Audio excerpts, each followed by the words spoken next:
제가 수요일 날 계속 디모데전서를 봤는데 오늘은 이제 마지막 시간으로 6장 17절부터 19절까지를 보겠습니다.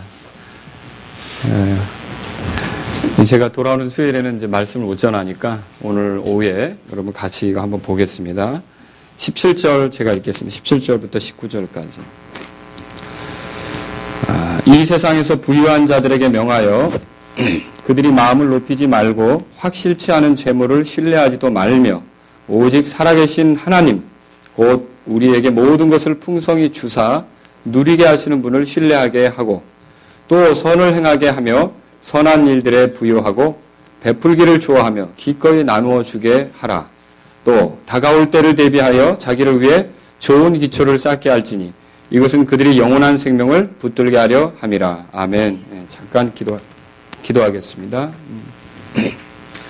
긍휼이 많으신 아버지, 오늘 이 오후에도 주의 말씀을 전할 때 성령님께서 저와 사랑하는 성도님들 안에 일하여 주시기를 원합니다. 이 부족한 사람이 주님의 도구로서 말씀을 잘 전할 수 있게 인도해 주시고 또 이 말씀이 성도님들의 삶에 도움이 되고 유익이 되고 복이 될 수 있게 이끌어 주옵소서. 오직 이 시간 모든 걸 우리 주님께 의탁합니다. 영광을 주님께 돌려드리며 예수님의 이름으로 기도합니다. 아멘. 1912년 4월 15일에 아주 중대한 일이 있었습니다. 그 뭐냐면 이제 타이타닉호라고 하는 배에 관한 일인데 여러분 아시죠? 이 배가 그때 침몰을 하게 됐는데 약 1,500명의 사람이 그때 인명을 잃게 됐습니다. 그런데 사실은 그 재앙을 피할 수도 있었습니다. 어째서 그러냐면 이 대형 선박이 운행하는 동안 앞에 위험한 빙산이 있다는 그런 그 경고를 6번이나 받을 수가 있었기 때문에 그렇습니다. 그런데 타이타닉호에 이런 경고를 계속 보낼 때 거기서 온 그런 무전의 답변은 굉장히 싸늘하고 아주 냉담한 것이었습니다. 시끄럽다. 조용히 해라. 통신에 방해가 된다. 그럼 무슨 통신을 하고 있었나 보니까 그 배 안에서 부자들이 어떤 숙소에 배정이 돼야 되는지 어디 칸에 들어가야 되는지 이런 걸 계속 방송을 하고 있는데 무전이 온 거예요. 시끄럽다는 거죠. 조용히 하라는 거죠. 결국 그 권고를 무시하고서 사람들이 곧 침몰하게 될 것을 알지 못한 채 분주하게 움직이다가 그런 끔찍한 일을 경험하게 되었습니다. 거기에는 보면 굉장히 많은 그런 그 부자들이 있었습니다. 호화로운 그런 삶을 즐기는 사람들. 처음으로 그 대형 선박에 여행을 즐기고자 탄 사람들이 있었던 거죠. 그런데 그 사람들이 그 앞에 위험이 있다는 사실을 깊이 생각하지 않고 결국은 물속에 많이 수장이 되어서 죽게 되었던 것입니다. 사실 우리가 그 돈이라고 하는 것이 인생을 확실하게 해주는 그 어떤 것은 아닙니다. 그런데도 우리가 돈에 빠져들어서 그 돈이라는 것 때문에 우리 인생이 확실할 줄로 생각하는 게 문제죠. 그리고 돈이 있으면 내가 안전할 거라고 생각하는 게 문제라는 거죠. 그래서 많은 사람이 이 돈의 함정에 빠져서 자기 인생을 제대로 보지 못하는 것이죠. 1912년 4월 15일에 사실은 이 타이타닉호가 침몰할 때 구조선이 띄워졌습니다. 근데 구조선에 탈 수 있는 인원은 제한적이었죠. 모든 사람이 다 구조선에 탈 수는 없었습니다. 그런데 이 구조선이 띄워졌을 때 여러 사람들이 말이죠. 그 구조선에 올라탔는데 어떤 사람들은요. 심지어 이런 사람이 있었습니다. 자기가 확보하게 된 그 자리를 몇 푼의 돈을 받고 팔아버린 사람들이죠. 그 사람들이 그 돈을 받고 결국은 배에서 나왔는데 결국 그 사람들은 어떻게 됐냐. 그 돈을 붙잡고 물속에 들어가게 되었다라고 하는 것이죠. 자, 우리가 지난 그 디모데전서 6장 7절을 통해 살펴본 게 있습니다. 그게 뭐냐면 돈을 사랑하는 것이 자기를 찔러 꿰뚫어 죽게 한다. 파멸에 이르게 한다는 거 읽어보셨죠? 한번 봅시다. 디모데전서 6장 7절부터 10절입니다. 6장 7절부터 10절 같이 읽겠습니다. 우리가 이 세상에 아무것도 가지고 오지 아니하였은즉 아무것도 가지고 가지 못할 것이 확실하니 먹을 것과 입을 것이 있은즉 우리가 그것으로 만족할 것이니라. 그러나 부유하게 되고자 하는 자들은 사람들을 파멸과 멸망에 빠지게 하는 시험과 올무와 여러 가지 어리석고 해로운 욕심에 떨어지느니라. 돈을 사랑함이 모든 악의 뿌리이니 어떤 자들이 돈을 탐내다가 믿음에서 떠나 잘못하고 많은 고통으로 자기를 찔러 꿰뚫었도다. 실제로 그 돈이 뭐가 중요하다고 그 침몰하는 순간에 그 돈을 받겠다고 말이죠. 그 자리를 내주느냐 말이죠. 결국 그 돈을 사랑하는 그 마음 때문에 그 위급한 순간에 사람들이 멸망하고 말았다는 것이죠. 이 돈 때문에. 자, 그래서 저는 저번에 이렇게 부유하게 되고자 하는 자들, 부자가 되고 싶은 자들이 얼마나 어리석고 해로운 욕심에 빠지는지를 말씀을 드렸습니다. 근데 오늘 17절부터 19절까지 나오는 말씀은요, 부유하게 되고자 하는 자들이 아니라 이미 부자가 된 사람들, 이미 부유하게 살고 있는 사람들에게 주는 권면이다. 그렇게 생각할 수 있습니다. 17절 처음에 보세요. 이 세상에서 부유한 자들에게 명하여 그렇게 돼 있죠? 자, 이거는 결국 부자들에게는 이렇게 가르쳐라 라고 디모데에게 하는 말입니다. 바울이 디모데가 목회를 할 때 이 디모데가 목회하는 교회 안에는 부자들도 있을 거라는 거죠. 그럼 부자들에게는 이렇게 살도록 가르쳐라 라고 말하는 거라는 거죠. 사실 그 기독교인이 된다는 것은 부자가 되기를 거부하거나 부자가 되는 것을 포기하거나 그런 서약을 하는 게 아닙니다. 기독교인들 중에도 부자가 될 수 있죠? 예. 부자가 될 수 있다는 믿음이 있으십니까? 예. 부자가 될 수 있습니다. 여기 디모데전서 6장에 보세요. 1절, 2절에 멍에 안에 있는 종들은 다 자기 주인들을 모든 존경을 받게 합당한 자로 여길지니 이것은 하나님의 이름과 그분의 교리가 모독을 받지 않게 하려니라 그랬어요. 그런데 2절에 처음에 뭐가 나옵니까? 믿는 주인. 그러면 이 종들을 거느릴 정도로 부유한 사람들 중에 그리스도인이 있다는 얘기죠. 그리스도인들도 부자로 살아갈 수가 있다라고 하는 것이죠. 바울은 그래서 디모데에게 지금 부유한 자들이 어떻게 살아야 되는지를 가르치라고 이렇게 말을 하는 거죠. 제가 이제 그래서 제가 오늘 여러분에게 드리고자 하는 말씀이 그거예요. 부유한 자들이 어떻게 세상을 살아야 되느냐. 이거죠. 벌써 몇 분이 웃는데 목사님 오늘 설교 제목을 잘못 택하신 것 같은데요. 왜냐하면 저는 부자가 아니거든요. 이런 표정들이 많은 것 같아요. 다른 데 가서 설교를 하셔야 될 것 같은데요. 그런데 여러분이 살다 보면 주님께서 또 복을 주셔서 내가 뭐 굳이 부유하게 되고자 노력은 하지 않았지만 주님이 나를 부유하게 하실 수 있습니다. 그렇죠? 네. 그런 순간을 맞이할 때 되면 오늘 이 말씀을 잊지 않고 떠들어 보세요. 내가 이 부자가 되다니. 예? 하고 좋아만 할 게 아니라 오늘 들었던 말씀을 또 이렇게 떠서 이렇게 다시 살펴보자는 거죠. 그리고 실제로 하나님이 어떤 사람을 부유케 하는데 물질로만 부유케 하는 게 아닙니다. 재능을 부유하게 쏟아주는 경우도 있습니다. 그죠? 그리고 지식적으로 부유케 할 수 있습니다. 그리고 또 어떤 인맥으로 부유하게 할 수도 있습니다. 아니 또 어떤 사람은요. 건강으로 몸을 부유케 해가지고 육체가 탈나지 않고 무엇이든지 잘 소화해내고 잘 감당해내는 그런 건강한 몸을 갖게 할 수도 있지 않습니까? 그러면 여기 부유한 자들, 재물로 이렇게 충분하게 복을 누리는 자들이 어떻게 하는지에 대한 교훈은 다양한 측면에서 복을 누리는 사람들이 어떻게 살아가야 되는지를 보여주는 그 그림이 된다는 거죠. 하나님이 공평하신 분인 걸 믿으십니까? 어떤 사람은 재물로 충분하게 한다면 어떤 사람은 자녀들의 복을 누리게 하고 어떤 사람은 또 어떤 위치에 있어서 남들이 누리지 못하는 걸 누리게 할 수 있지 않습니까? 그러면 이런 것들을 통해서 우리가 어떻게 사는 원리를 배우는데 이 재물을 가진 사람들에게 주는 교훈을 통해서 그 원리를 한번 배워보자는 거죠. 그런 뜻이면 오늘 말씀을 들으실 수 있겠죠? 네, 그래서 오늘 제가 여러분에게 부유한 자들이 어떻게 살아야 되는지를 이 성경의 말씀을 통해서 소개하려고 하는 것입니다. 몇 가지로 정리할 수가 있는데 첫 번째로 보면요. 하나님께서 주셨으므로 겸손하라라고 하는 것입니다. 뭐라고요? 네, 하나님께서 주셨으므로 겸손하라 이거죠. 사실 가난한 사람이 예수님을 섬긴다. 이게 쉬운 일이 아닌 것처럼 들릴 때가 있습니다. 저는 그런 얘기 들은 적이 있어요. 돈 없으면 교회도 못 다녀. 혹시 들어본 적 있으십니까? 그게 돈 없는 사람의 서러움이에요. 교회 대접도 안 해주더라. 목사님이 부자만 쳐다보고 말이지. 예, 그 어떻게 보면 그래서 이 가난한 사람이 예수님을 믿는 것이 어떤 면에서 또 상처가 되기도 하고 힘들고 어려운 부분도 있습니다. 근데 반대로 그래서 가난한 중에 예수님을 섬기는 게 대단하구나 이렇게 마음이 들기도 하는데 부유한 사람이 또 예수님을 잘 섬기고 주님의 뜻대로 사는 것도 쉽진 않아요. 어찌 그렇습니까? 이 사람이 부유하다 보면 마음이 높아지게끔 돼 있어요. 마음이 높아지면 주님의 뜻을 받아들이기보다는 자기의 뜻을 펼치려는 생각이 교회 안에서건 다른 사람들과의 관계 속에서건 이런 것들이 강해질 수 있다는 거죠. 그런데 부자인 채로 예수님을 잘 섬긴다. 야, 이 가난한 사람이 예수님을 잘 섬기는 것도 존경받아야 되지만 부자로서 예수님을 잘 섬기는 것도 존경받을 만한 일이라는 거죠.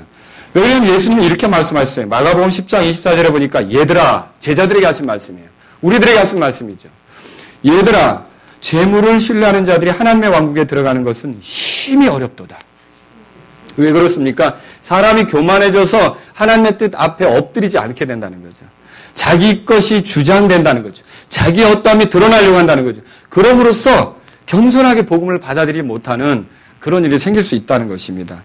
자, 신명기 8장을 한번 보세요. 저랑 같이 찾아보겠습니다. 구약에서 이렇게 말하는 부분이 있습니다. 신명기 8장입니다. 그래서 하나님도 이 점을 아셔요. 그래서 또 어떤 분들은 그렇게 생각할 수도 있습니다. 아, 내가 교만해질까봐 하나님이 아직은 나에게 풍족히 안 주시는가 보다. 예. 여러분, 우리 신명기 8장 한번 보겠습니다. 신명기 8장 11절로 14절까지입니다. 너는 내가 이날 내게 명령하는 바. 찾으셨죠? 그분의 명령과 법도와 법규를 지키지 아니하므로 주 내 하나님을 잊어버리지 아니하도록 조심할지어다. 하나님을 잊어버리는 건 비참한 길로 가는 겁니다. 절대 무슨 일이 있어도 우리가 하나님을 잊어서는 안 되는 겁니다. 항상 하나님을 기억하고 살아야 돼요. 내가 상황이 어려워도 그분이 계시다는 걸 기억하고 살아야 되는 거죠. 그분에 대한 신뢰를 두고 살아야 되는 게 우리의 삶입니다. 아무리 코너에 몰렸어도 우리에게는 전능자 하나님이 계십니다. 자신의 백성들이 구할 때 아까 우리 윤찬주 어린이가 그 말씀을 외웠던 것처럼 하나님께서는 우리의 소리에 귀를 기울이시는 분이에요. 우리가 하는 말들에 귀를 기울이시는 분이라는 거죠. 그래서 하나님을 잊어버리면 안 되는 겁니다. 근데 보십시오. 12절에 내가 먹어 배부르게 되고 우리가 모두 원하는 거죠. 좋은 집을 짓고 우리가 모두 원하는 거죠. 좀 더 넓은 평수, 화장실 2개. 오, 제발. 좀 우리 원하는 거 아닙니까? 그렇죠? 예. 그리고 또 보세요. 그 안에 거하며 또 내 소떼와 양떼가 번성하고 내 은금이 크게 늘어나고 내 모든 소유가 크게 늘어날 때 왜 이걸 얘기합니까? 이때에 문제가 생길 가능성이 크다는 거예요. 그 무슨 문제가 생기면 그 다음 거절 다 같이 읽겠습니다. 내 마음이 교만하여 내가 주 내 하나님을 잊어버릴까 염려하노라. 그분께서는 너를 이집트 땅 속박의 집에서 데리고 나오시고.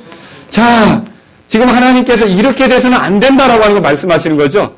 우리가 풍족하게 되었을 때 그 풍요로움 속에 마음이 교만해져서 결국 하나님께 등을 돌리고 하나님을 잊고 이런 방식으로 나타나면 안 된다라고 하는 거죠. 그런데 그런 일들이 이스라엘 역사 가운데 일어났을까요? 일어났어요. 사사기를 읽어보면 알아요. 하나님께서 이스라엘 백성을 풍요롭게 해주실 때 그들이 힘있게 될 때 그들은 어떻게 했습니까? 하나님으로부터 등을 돌리기 시작했어요. 우상을 섬기게 됐던 거죠.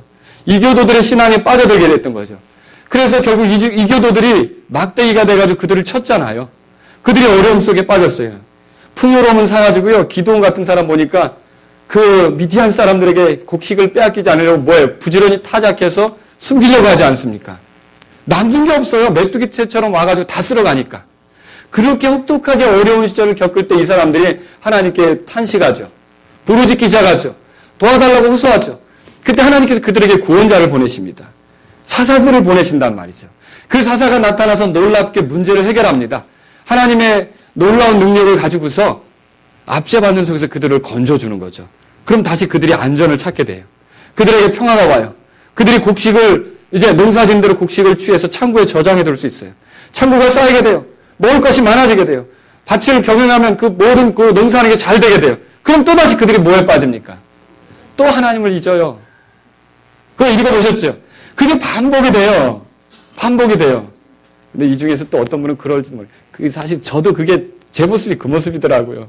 좀 잘 되면 금방 잊어버리고 힘들면 살려달라고 매달리고 좀 숨통 조여주면 또 언제 그랬냐는 듯이 잊어버리고 이게 우리의 모습이라는 거죠. 이렇게 우리가 살아가게 된다는 것입니다. 하나님은 이걸 조심하라는 거예요.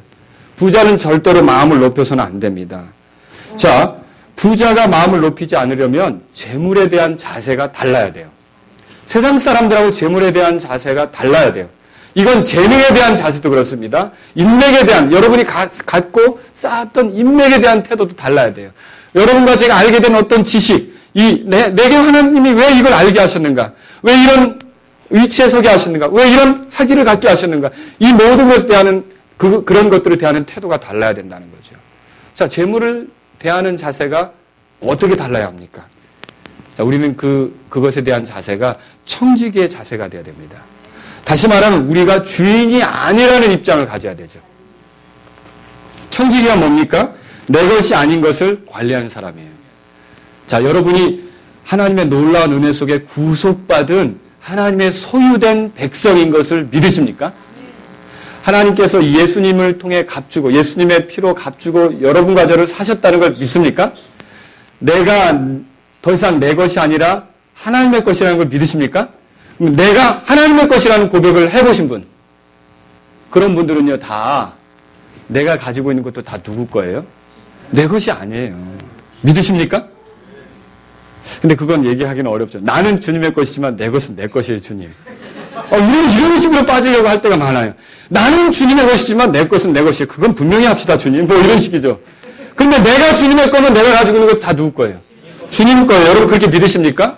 그래서 고린도전서 6장 19절에 너희는 너희 자신의 것이 아니니 명확하게 말씀하셨어요. 하나님의 영광을 위해 살아라. 명확하게 말씀하셨어요. 그래서 우리가 재물을 대하는 태도가 뭐냐면 나는 관리인이다. 누구 것을 관리하는 거예요? 주님의 것인데 주님이 나에게 그만큼을 맡겨줘서 관리하는 것이다. 이런 생각을 가져야 되는 거죠. 하나님은 지금도 어떤 사람에게 재물을 주실 수 있습니다. 근데요, 재물을 주시는데 우리가 잘 생각해야 될 게 있어요. 악인이든 선인이든 하나님께서 주시고자 하는 자들에게 주시는 거예요. 보면 악한 사람에겐 재물이 안 가더라. 그건 아니에요. 여러분 살아보시니까 알죠? 자, 신명기 8장 찾으셨어요? 18절에 보세요. 17절. 또 내가 내 마음속으로 이르기를 내 능력과 내 손의 힘으로 내가 이 재물을 얻었다 할까 염려하노라. 그러니까 내가 잘해서 이 재물을 얻었다 할까, 그렇게 하면 된다는 거야? 안 된다는 거예요? 안 된다는 거죠. 내가 어떤 재물을 얻었어도 내가 잘해서 얻은 거라고 착각하면 안 된다는 거죠. 여기 보시면 그런 게 있어요. 또 18절 다 같이 읽겠습니다. 오직 너는 주 내 하나님을 기억하라. 내게 재물 얻을 능력을 주시는 분이 곧 그분이시니. 여러분 믿으십니까? 이것은 그분께서 내 조상들에게 맹세하신 자신의 언약을 이날과 같이 굳게 세우려 하심이라. 재물 얻을 능력을 주시는 분이 누구라고요? 하나님이셔요. 정말 이 점 믿으십니까? 우리는요, 실제로 우리가 사는 현장에서 잘 생각해야 될 게 있어요. 내가 근면하면 항상 번다. 어때요? 그거 통합니까? 살아보니까 아니죠? 내가 부도덕한 방법을 쓰지 않고 아주 하나님이 원하는 대로 성실히 했더니 돈이 몰리더라. 항상 그렇습니까? 그것도 아니죠? 그러면 나쁜 짓 하면 돈이 안 붙더라. 그건 맞습니까? 아니죠? 자, 보면 우리가 노력하고 우리가 수고하는 것과 상관없이 어느 때 보면 돈이 붙는 사람이 있고 아무리 근면하게 하려고 해도 돈이 안 붙는 사람이 있죠? 이게 재물을 더하시는 분이 누굽니까? 하나님이셔요. 이건 주님이 주시는 거라는 걸 여러분이 믿으셔야 된다는 거죠. 사람의 노력도 필요하지만 그것만으로 재물을 얻는 것은 아니라는 것이죠. 그래서 우리에게 재물 얻을 능력을 주시는 분이 하나님이시라는 걸 믿으시기 바랍니다. 그러면 우리가 여기서 중요한 걸 깨달을 필요가 있어요. 사람들 앞에 나를 소개할 때가 있습니다. 근데 그리스도인이 쓰면 안 되는 말이 있습니다. 자수성가했다는 말 좀 하지 않으셔야 됩니다. 아무것도 없는 가운데 내가 이만큼이라도 노력해서 내 힘으로 집안을 일으켰습니다. 이건 믿지 않는 사람들이나 하는 얘기라는 거죠. 예, 저와 여러분들은 자수성가한 사람이 하나도 없습니다. 여러분 그렇게 고백할 수 있습니까? 저와 여러분들은 자수성가한 자들이 아니라 하나님이 주셔서 누리게 된 사람들이에요. 하나님이 주셔서 여기까지 온 거예요. 하나님께서 우리를 여기까지 도우셨어요. 에베네셀이라고 그러죠? 하나님께서 도우셔서 여기까지 온 거라는 걸 고백하시기 바랍니다. 앞으로 우리가 죽음의 문턱에 서서 우리 인생을 돌아볼 때 하나님이 우리에게 쏟아부어주신 은혜를 돌아볼 때에도 내가 잘해서 여기까지 왔다라고 고백할 게 아니라는 거죠. 하나님께서 우리에게 주셔서 여기까지 왔다. 여러분 그렇게 하실 수 있겠습니까? 자, 또 우리가 생각해 볼 게 있어요. 내가 노력해서 된다면 여러분 일요일 날 쉬지 마십시오. 가게 열으세요. 내가 노력해서 한다면 하여튼 일요일 날도 다른 사람 대치시키고 야간에도요. 제대로면 직장도 24시간으로 돌아가는 거 있죠. 그러고 해서 돈 벌으려면요. 네, 내가 만약에 해서 잘 되면 24시간 직장하는 거 눈이 뻘개지든지 펄해지든지 뭐 상관없어요. 밤새도록 일하는 그런 직장을 하시라는 거죠. 근데 실제로 살아보면 내가 그렇게 한다고 돈 벌리는 게 아니에요. 내가 6일 동안 일해도 하나님을 기억해야만 하는 것입니다. 나를 부유케 하시는 분은 누굽니까? 하나님이셔요. 그래서 차라리 여러분이 내가 이렇게 6일 동안 열심히 일했지만 제가 지금 율법대로 안식일을 지키라고 말하는 게 아닙니다. 안식일을 지키라고 얘기하는 건 아니에요. 그러나 내가 이렇게 주일날 여유를 갖고 말씀을 들으러 가더라도 또 내가 이렇게 가게 문을 닫고 성도들을 섬기는데 더 시간을 보내더라도 내게 필요하다면 더 주실 수 있는 분이 하나님이라는 걸 삶으로 고백하며 살으라는 거죠. 믿지 않는 사람들은 그렇지 못해요. 주일날 어떻게 문 닫아요? 대목을 그날 보는데 손님들이 더 많이 올 것 같은데 외식하는 사람들은 그날 더 많은 것 같은데 그렇죠? 믿지 않는 사람들은 그날이라도 하루 더 일해야 더 번다고 생각하는 거죠. 그러나 저 여러분들이 하나님을 신뢰하고 하나님께서 복 주시고 하나님께서 재물 얻을 능력을 주신다고 믿는다면 주님 믿는 마음으로 깨끗이 문 걸어 잠그시라는 거죠. 그리고 이날은 주님께만 의지하고 주님께 경배하고 주님께 영광 돌리는 일로 하루를 보내겠다. 또 어려운 성도가 있다면 내가 예배 마치고서라도 그 성도들 찾아가서 병원에 누가 누워있다면 그 성도를 찾아가서 기도해주고 힘내자고 하고 내가 그렇게 하면서 보내겠다. 아니 모처럼 또 내가 우리 자녀들과 하나님 말씀을 나누면서 하루를 좀 더 내가 일터에서 매달리는 게 아니라 즐겁게 우리 자녀들과 함께 사랑을 나누고 서로 이렇게 용기를 북돋주면서 즐겁게 보내야겠다. 여러분 이런 생각을 주 안에서 가지실 수 있기를 바랍니다.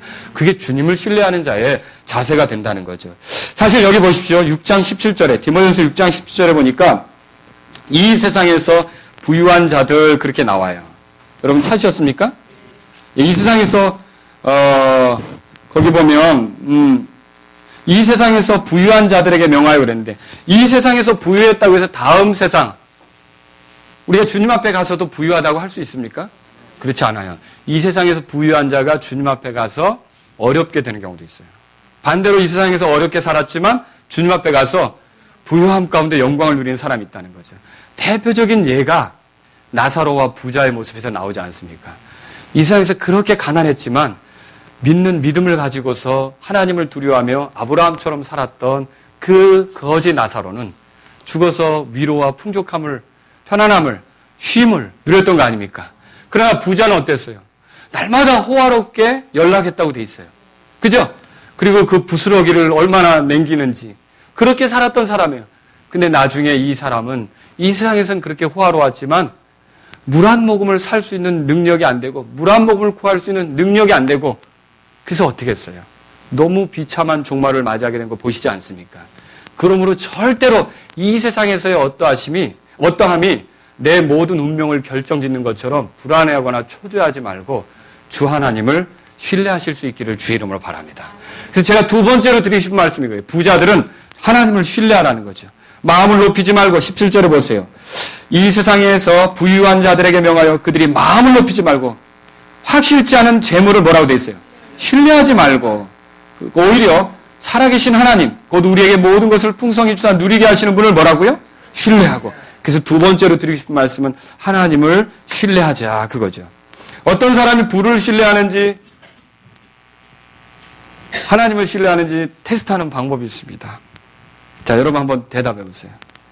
돈이 떨어지면 불안해진다.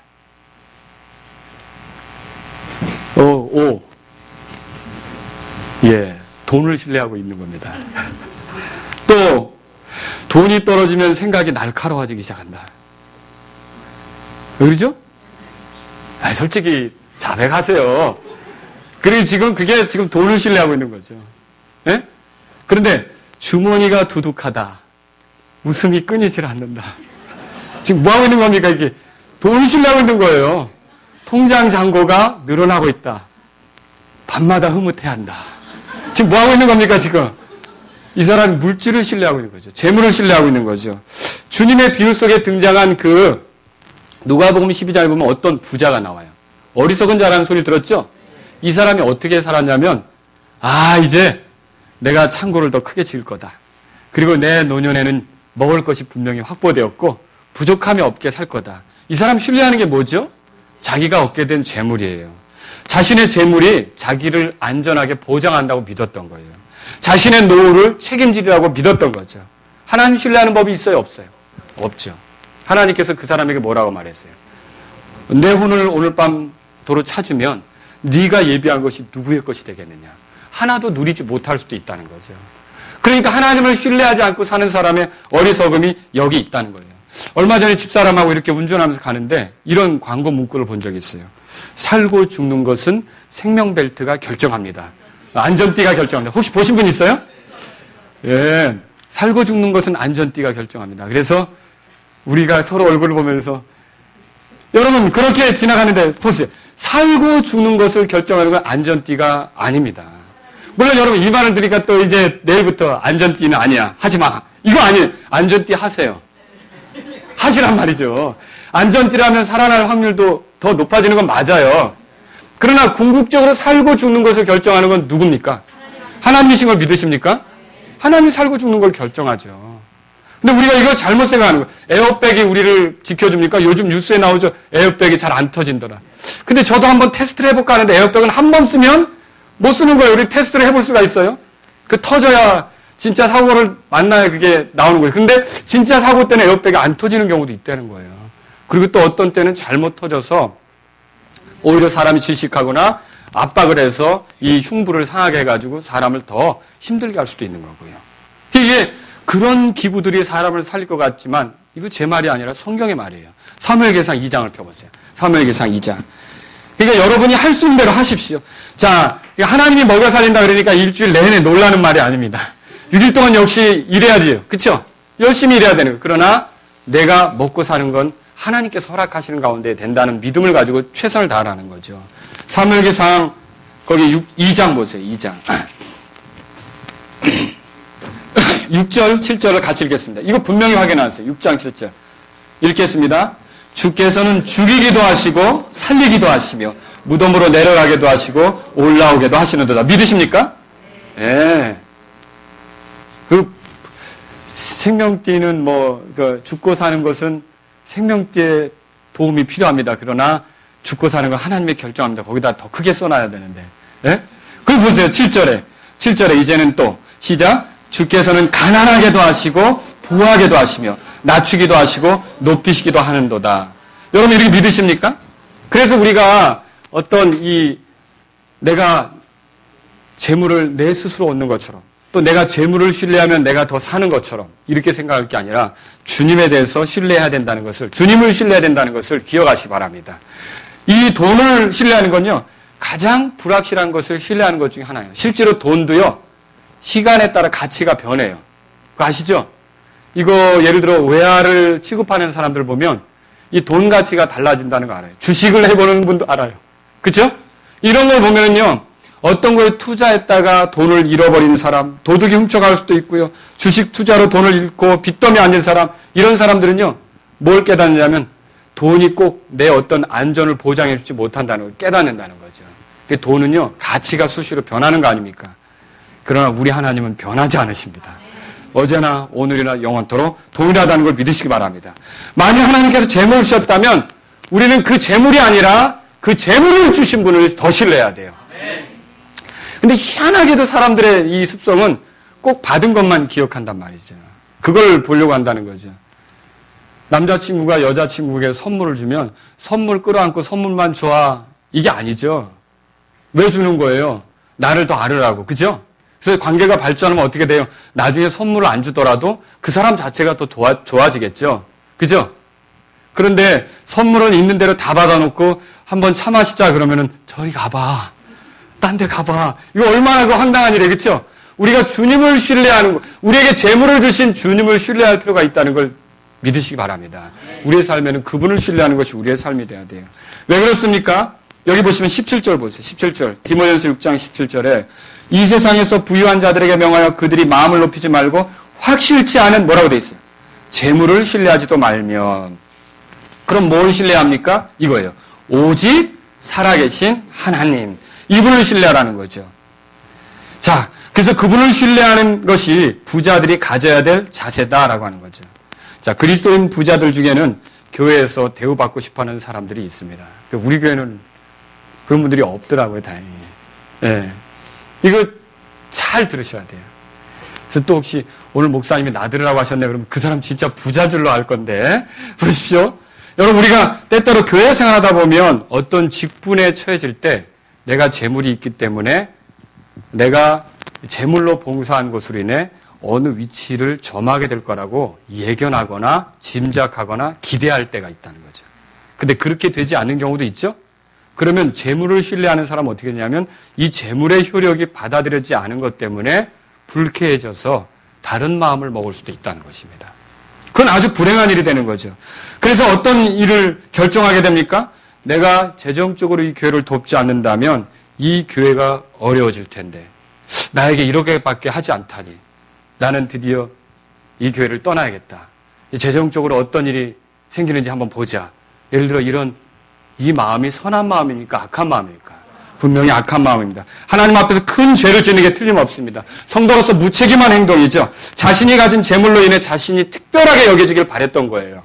그래서 자신의 재물로 자기가 그 교회를 지키는 자인 것처럼 자기 힘으로 교회가 지켜지는 것처럼 생각했던 거죠. 교회를 지키시는 분은 성령님이십니다.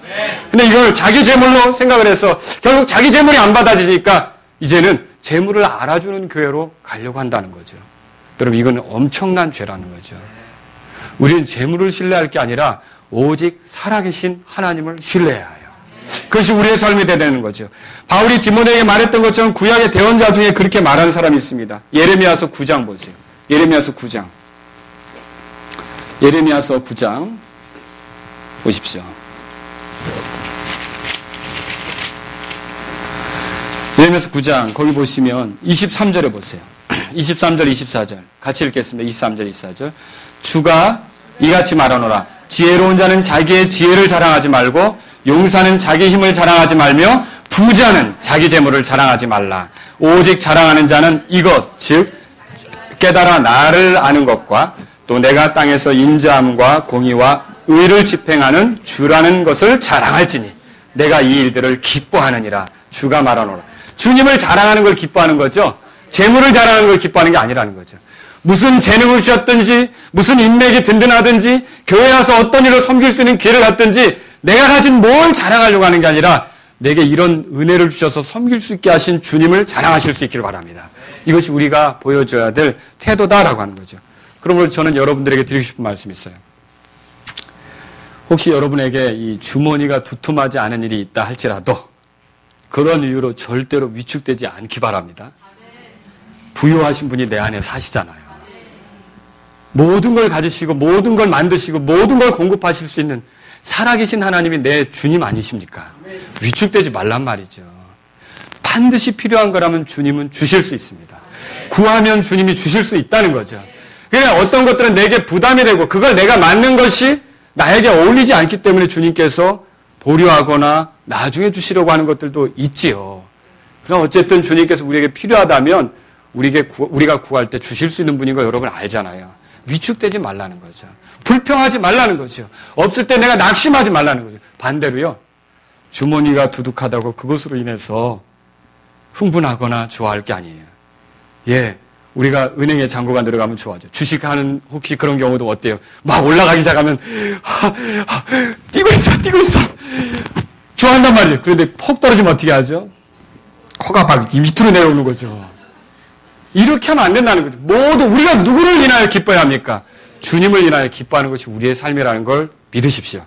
그래서 주님을 신뢰하는 자세를 항상 우리의 삶에서 드러내는 것이 부유한 자들이 나타내야 될 모습이라는 것이죠. 세 번째로 드리고 싶은 말씀이 있습니다. 하나님이 주신 것을 누려야 된다는 것이죠. 17절 보세요. 거기 보면 이렇게 되어 있어요. 오직 살아계신 하나님 곧 우리에게 모든 것을 풍성히 주사 뭐라고 되어 있어요? 누리게 하신다. 이거예요. 누리게 하신다. 여러분이 예수님 믿으니까 내가 좋은 직장을 가지고 있는데 그거 그냥 그만둬야겠다. 그거 아니라는 거죠, 무조건. 내가 이런 재능을 가지고 있는데 이런 재능 쓰지 말아야겠다. 이런 거 아니라는 거죠.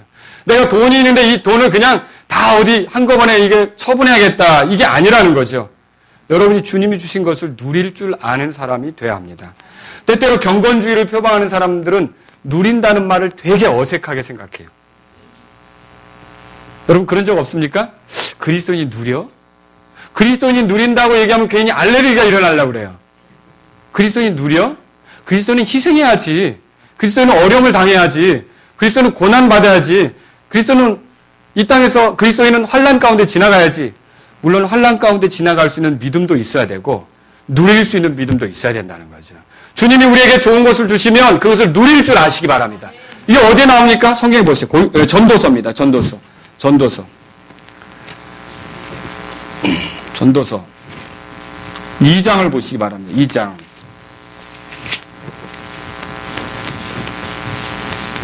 (24절입니다) 24절. 그래서 하나님이 만들어주신 좋은 것들은 누릴 줄 알아야 되는 거예요. 그게 죄가 아니고요. 그리 가는 것이 내가 육신적이 돼서 망가지지 않는다면 하나님이 주신 것들은 같이 누릴 수 있어야 돼요. 가족들하고도 누리고 지체들하고도 누리고 누릴 수 있어야 되는 거죠. 24절 보세요. 2장 24절 읽겠습니다. 사람이 먹고 마시는 것과 스스로 수고하는 중에 자기 혼으로 하여금 좋은 것을 뭐라고 돼 있어요? 뭘 즐기라니까 그리스도인이 잠깐 알레르기가 일어나려고 하는데 즐기는 것도 하나님의 뜻입니다. 이게 뭐야? 하나님이 주신 것을 감사할 줄 알고 그 속에서 주님을 더 기억하고 주님을 높이며 주님을 생각하는 쪽으로 더 간다는 거죠. 이게 즐기는 거예요. 그렇게 해서 즐기게 하는 것보다 더 좋은 것이 없나니 내가 이것도 본즉 그것이 뭐라고 돼 있어요? 하나님의 손에서 나왔도다. 여러분 누릴 줄 아시기 바랍니다. 전도서 3장 보세요. 3장 13절입니다. 3장 13절. 같이 읽겠습니다. 또 모든 사람이 먹고 마시며 자기의 모든 수고로 인한 좋은 것을 누려하는 것이 하나님의 선물인 줄도 아노라. 하나님이 주신 것을 누리시라는 거죠. 결혼해놓고 내가 아내를 얻었는데 나는 경건하게 사는데 자꾸 아내는 말하자는 거예요. 나는 좀 더 기도하고 싶은데 아내는 좀 바람쐬러 가자는 거예요. 아니 그럼 아내를 얻었으면 아내를 누릴 수 있어야죠. 그런데 내가 영적으로 산다는 이유만으로 아내를 누리지 못하는 거예요. 아내와의 관계를 누리지 못하는 거예요. 이것도 문제라는 거죠. 여러분 아내와 같이 바람도 쐬고 또 아내와 같이 어떤 것들도 보면서 어때요? 주님이 지으신 것이 아름답다는 것도 느끼고 또 아내와 함께 같이 그런 걸 보면서 서로 대화하면서 하나님을 찬양하고 얼마나 귀한 것입니까? 우리는 결혼식 한 순간으로 경건하게 사는 거야. 알았지? 우리 저만큼 떨어져서 얘기하고 여러분 이게 얼마나 비참한 거냐는 거죠. 자, 하나님 물질을 주셨어요. 물질을 주셨지만 이거는 그냥 주님 앞에 갈 때까지 그냥 저기 창고에다 넣어놓고 싸가지고 가는 거야. 아시지? 이거 뭐 쓰는 거 아니야 이거. 우리는 아껴야 돼. 이거 누리는 거 아니라는 거죠. 하나님이 주신 것을 누리면서 하나님을 찬양하시고 그분의 영광을 높이며 그것으로 인해 더 주님을 기억하는 삶을 살 수 있기를 주의 이름으로 바랍니다. 제가 누린다는 말은 쾌락주의를 추구하자는 얘기하는 게 아닙니다. 기쁘게 생활하는 건 말이에요. 그러니까 인생을 살 때 주님이 주신 모든 것들로 인하여 기뻐하시길 바랍니다. 항상 기뻐하시길 바랍니다. 내게 허락한 것 조그만 물질이라도 또 많은 물질이라도 또 내 아내 내 자녀들로 인해 기뻐하면서 같이 누려가고 즐기고 지긋지긋한 아내 혹은 지긋지긋한 자녀 이 얘기가 아니라 그 자녀들로 인하여 누리고 귀한 자녀 귀한 아내 누리면서 감사하면서 하나님을 기억하며 살 수 있기를 바랍니다. 물질에 대해서도 그렇다는 거죠. 모든 것에 있어서 우리가 하나님을 기억하고 누리는 것이 필요하다는 거죠. 왜 그래요? 디모데전서 6장 17절에 보니까 뭐라고 써 있습니까? 모든 것을 풍성히 주사 하나님은 어떤 분이세요?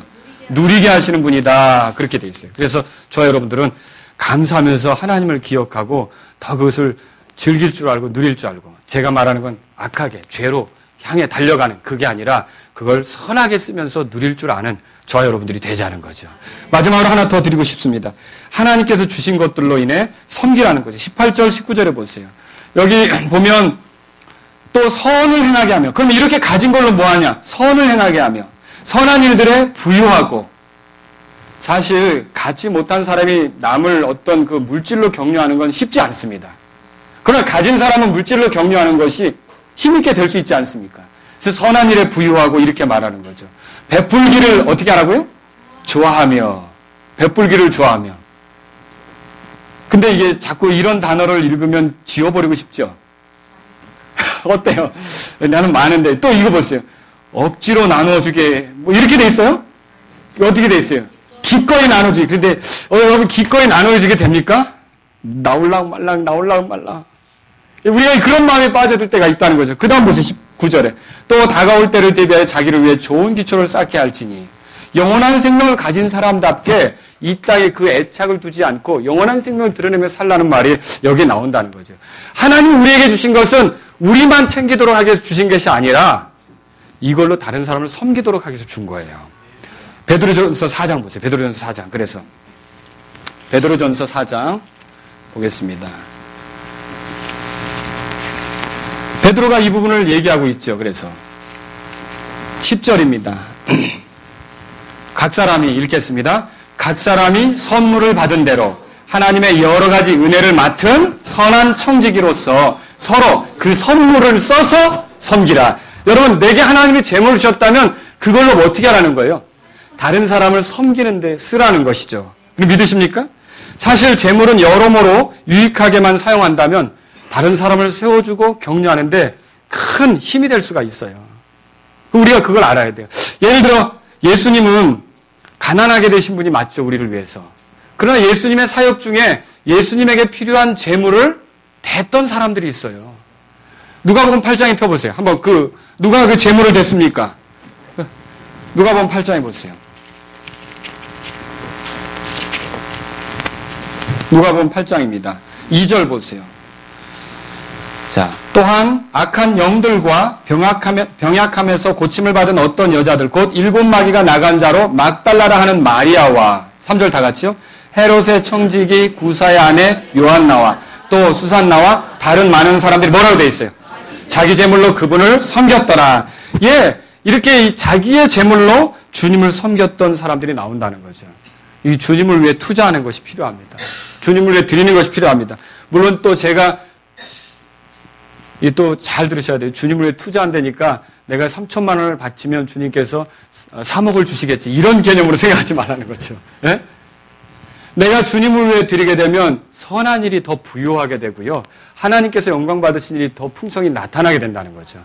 나는 남들이 갖지 못한 그 물질을 통해 다른 사람을 세워주고 힘있게 하고 위로가 되게 하면서 그 사람들이 그 도움을 통해 하나님께 영광을 돌리게 되면 더 많은 사람들이 하나님께 영광을 돌리게 만드는 거 아닙니까? 그걸 통해 하나님이 기뻐 받으신다는 걸 믿으십니까? 그런 것들을. 그래서 초기교회 보니까 바나바라는 사람이 있었어요. 이 바나바라는 사람은 자기의 땅을 팔아 그 판값을 가져다가 사도들의 발 앞에 두었다 그랬어요. 근데 그 초대교회 성도들이 바나바를 굉장히 칭찬하고 아주 존중하고 이렇게 했죠. 또 이 바나바 흉내내려고 팔았다가 얼마는 감추고 얼마만 바친 사람들도 있었죠? 아나냐 삽비라. 예. 그런데 벌써 이 바나바는 그러면 어떤 일을 했느냐? 사도행전 그 4장 34절 35절에 이렇게 써 있습니다. 그들 가운데 부족한 자가 아무도 없었으니 예, 같은 교회 안에서 부족함을 느끼는 자가 없었다는 거예요. 왜요? 보세요. 이는 땅이나 집을 소유한 자들이 다 그것을 팔아 그 판 것들의 값을 가져다가 사도들의 발 앞에 두매 그들이 각 사람에게 필요한 대로 나누어 주었기 때문이라. 예, 자기에게 이렇게 능력이 되는 대로 그것들을 서로 나누는 데 썼다는 것이죠. 그것이 서로에게 격려가 되고 위로가 되었다는 것입니다. 그래서 우리가 하나님이 나에게 어떤 것을 주셨다면 다른 사람을 세우고 다른 사람을 격려하고 다른 사람을 힘있게 하는 데 쓰려고 해야 된다는 거죠. 재능도 마찬가지. 재능도. 여러분이 노래 잘하는 재능을 가졌다면요. 이 앞에 나와서 찬양을 하는 게 전 말씀을 전하려고 여기 앞에 앉아 있다가 어떤 분들의 찬양을 듣고 제 마음이 뜨거워질 때가 있어요. 하나님 감사합니다. 이런 찬양을 듣게 하시고 이런 찬양을 다시 내가 들으면서 하나님을 더 생각할 수 있게 하셔서 감사합니다. 제 이 영이 다시 고향이 되고 마음으로 뜨거워지는 경험을 할 때가 있다는 거죠. 그러면 그 노래를 사용한 노래라는 재능을 통해 그 사람은 하나님께 영광을 돌리고 다른 사람을 세운 거라는 거죠. 그럼 그거 기억하시겠어요? 내가 다른 사람이 할 수 없는 어떤 손재주가 있는데 그걸 통해 교회 일들을 돌아보면서 그 손재주를 쓴 거예요. 그러면 다른 사람 못하는데 그 손의 재주의 유익을 누려서 편함을 느끼고 그래서 하나님 앞에 즐겁게 더 섬길 수 있는 기회를 갖게 된다면 그 재능은 하나님께 영광을 돌린 거고 다른 사람을 세우는 데 쓰인 거라는 거죠. 하나님이 내게 주신 선물들은 그걸 써서 다른 사람을 섬기도록 주셨다고 믿으시기 바랍니다. 이 부자들이 종종 이런 그 재능을 가진 사람들이 어떤 관계에서 오해하는 경우가 있어요. 그게 뭐냐면 이겁니다. 즉 자기들을 위해 다른 사람들이 존재하는 것처럼 생각하는 거죠. 내가 이걸 가지고 있으니까 다른 사람이 나에게 이렇게 해주기를, 내가 이 재능을 가지고 있으니까 다른 사람이 나에게 이렇게 해주기를, 다 나를 위해 다른 사람이 존재하는 것처럼 생각하는 경우가 있다는 거죠. 그렇지 않습니다. 하나님이 나에게 그 선물을 주신 것은 다른 사람을 섬기면서 우리 모두가 다 하나님을 위해 존재하는 것임을 더 알게 하시려고 그렇게 한 걸 믿으시기 바랍니다. 이렇게 해서 우리에게 주신 거예요.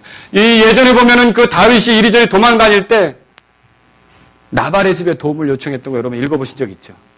나발은 부유했어요. 왕의 잔치 같은 잔치를 날마다 벌이면서 사는 사람 아닙니까? 그런데 이 나발이 다윗이 도와준 적도 있었다고요. 그 가축대를 칠 때 옆에서 보호막이 돼준 적도 있다고요. 근데 지금은 어려워졌고 쫓기는 신세니까 좀 도와달라고 손을 내밀었더니 나발이 도와줬어요? 거절했어요? 왜 하나님이 주신 선물들을 귀하게 쓸 줄 모르냐는 거죠. 이것은 하나님이 기뻐하시는 모습이 아니라는 거죠. 재능이 있는 사람은 없는 사람을 섬기는 것입니다.